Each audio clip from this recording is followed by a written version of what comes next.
کہ جو پولیس کی انتظامیہ ہے جیل کی، وہ اپنا جو انہوں نے خان صاحب پہ سختیاں شروع کر دی ہیں، اس کے اندر یہ بھی شامل ہے کہ ہماری فیملی کے لوگوں کو باہر بٹھا دیا 2-3 گھنٹے، کسی کو گاڑی سے اتار کے باہر بٹھا دیتے ہیں، جو خان صاحب سے ملنے آتے ہیں ان کو اندر نہیں آنے دیا جا رہا، 1-2 لوگوں کو وہ جانے دیتے ہیں اور باقیوں کو یہ اندر نہیں آنے دے رہے۔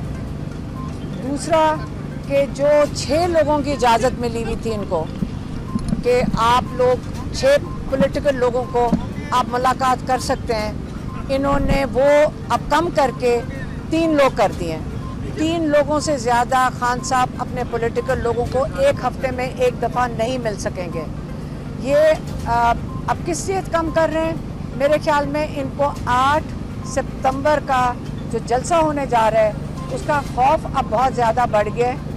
ان کو میرے خیال میں جو حکومت ہے، جس کے اندر جو آپ کی جو شہباز شریف کی حکومت یا مریم نواز کی حکومت، ان کا خوف بڑھتا جا رہا ہے، اور یہ 8 ستمبر کے جلسے سے اتنا خوف زدہ ہو گیا جب عمران خان کہتے ہیں کہ فیصل جاوید باہر بیٹھے ہوئے ہیں اس کو اندر بلا دیں، یا جو باقی جو ان کے قیادت ہے جس کے ساتھ یہ جلسے کی ڈسکشن کرنا چاہتے ہیں، یہ ان کو اندر نہیں آنے دے رہے۔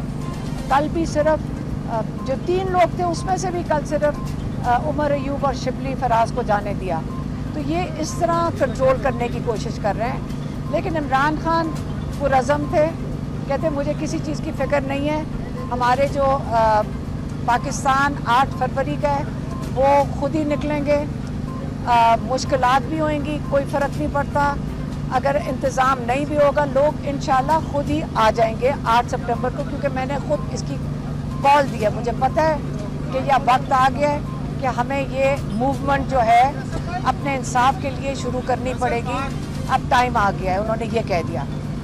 دوسرا کیس کے بارے میں دیکھیں، آج بیل لگی ہوئی تھی توشے خانے کے لیے، پری اریسٹ بیل ہمارے لائرز نے مانگی، جج نے پروسیکیوشن ماشاءاللہ، حالانکہ عملہ تو ان کا اتنا زیادہ آتا ہے، ان کے پاس اتنا زیادہ سٹاف ہے، اس کے باوجود انہوں نے کہا ہماری تیاری نہیں ہے بیل سننے کے لیے، اور جج صاحب نے 2 منٹ بھی نہیں، 1 سیکنڈ بھی نہیں لگایا، اور جج صاحب نے فوراً کہا پروسیکیوشن بیچاروں کی تیاری نہیں ہے، اس لیے آپ یہ پیر کو منڈے تک بیل ہیئرنگ آگے لے گئے ہیں۔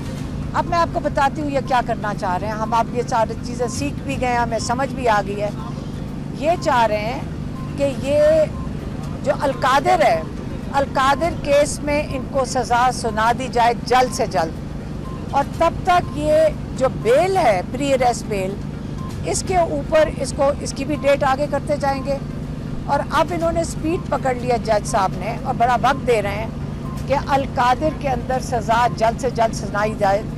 آپ کو یاد ہوگا کہ قاضی فائز عیسیٰ نے منال کا کیس سن رہے تھے، اور انہوں نے یہ بڑے ایک قسم کا پیغام اس جج کو بھیجا کہ آپ یہ چور، پتہ نہیں چوری کے پیسے ہیں ملک ریاض کے، اور آپ اس کے اندر عمران خان کو سزا سنا دیں، یہ تو آپ کو پتہ ہے۔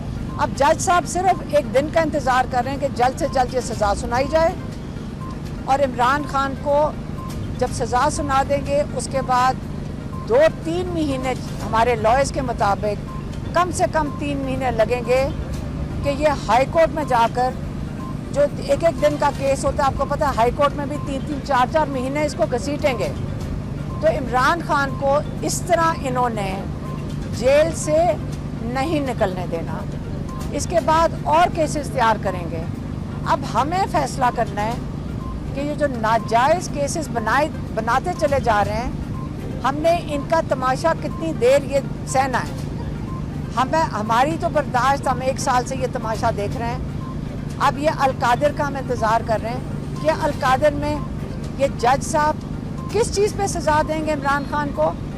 ایک فلاحی ادارہ القادر ملک ریاض نے بنا کے دے دیا تھا، اور وہ ادارہ، اچھا یہ اس کے اندر تنگ کر رہے ہیں القادر میں، عمران خان کہہ رہے تھے القادر میں تنگ کر رہے ہیں، یہ مجھے بتا دیں جب القادر کو بند کریں گے عمران خان کا کیا نقصان ہوگا؟ آپ یہ سوال پوچھیں کہ جب القادر یونیورسٹی کو بند کریں گے تو عمران خان کا بتائیں کہ نقصان ہوگا کیا، کیونکہ جو ایک فلاحی ادارہ ہوتا ہے اس کے اندر جو ٹرسٹیز ہوتے ہیں وہ اس کے اونرز نہیں ہوتے. یہ نہیں ہے کہ ٹرسٹیز زمین بیچ سکتے ہیں یا اس کو زمین کھا سکتے ہیں یا بلڈنگز اپنا ذاتی استعمال میں لے کے آ سکتے ہیں. جب ایک چیریٹی کا ادارہ ہوتا ہے یا وہ ڈونر جو ہوتا ہے اس کے پاس واپس چلا جاتا ہے یا پھر حکومت ٹیک اوور کر لیتی ہے. آپ اس کے ذرا ریگولیشنز پڑھ لیں.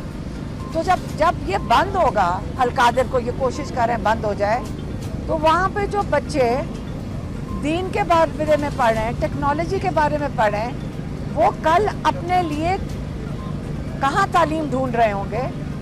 ان بچوں کا نقصان ہوگا، عمران خان کا اور یا بشرا بی بی کا کیا نقصان ہوگا. یہ آپ اس چیز پہ ضرور سوال اٹھائیں کہ یہ کرنا چاہ کیا رہے ہیں عمران خان کے ساتھ. ہم لوگوں نے کب تک ان کی تماشا برداشت کرنا ہے، تاکہ فائز عیسیٰ صاحب کا ہو جائے یا شہباز شریف کا ہو جائے یا مریم نواز کا ہو جائے. ہم بیٹھ کے یہ تماشا ہی دیکھ رہے ہیں. تماشا ہم دیکھ رہے ہیں، باہر جیل میں عمران خان ہے اور کئی 100 قیدی ہیں ابھی بھی، کئی لوگ بیلوں کے اوپر ہیں، اور ہم سب کیا ہیں؟ دہشت گرد. دیکھ لیں اچھی طرح دہشت گرد کی شکلیں. یہ ساری خواتین جو کھڑی ہیں، ہم سارے دہشت گرد ہیں. ہم سب کے اوپر دہشت گردی کے کیسز ہیں. ہم ہیں پاکستان کے آج کل کے دہشت گرد. تو یہ آپ کو ہم یہی پیغام دے سکتے ہیں جو اندر سے ہم دیکھ رہے ہیں، اس کا میں نے اپڈیٹ دے دیا ہے. اور اب آپ کو منڈے کو پیر والے دن توشہ خانہ کا پری بیل کا کیس ہے، اور بدھ والے دن یہ دوبارہ القادر چلے گا انشاءاللہ. مہربانی. ایک منٹ ذرا میں بات کروں. یہ رانی نورین نیازی بات کریں. میں میڈیا سے ایک بات کرنا چاہتی ہوں. بڑے عرصے سے بہت دفعہ بات ہوئی ہے لیکن میڈیا کبھی اس کو رپورٹ نہیں کرتا. ملٹری کسٹڈی میں بہت سارے لڑکے ابھی بھی ینگ بچے چھوٹی عمر کے موجود ہیں جن کے اوپر کوئی بات ہی نہیں کر رہا.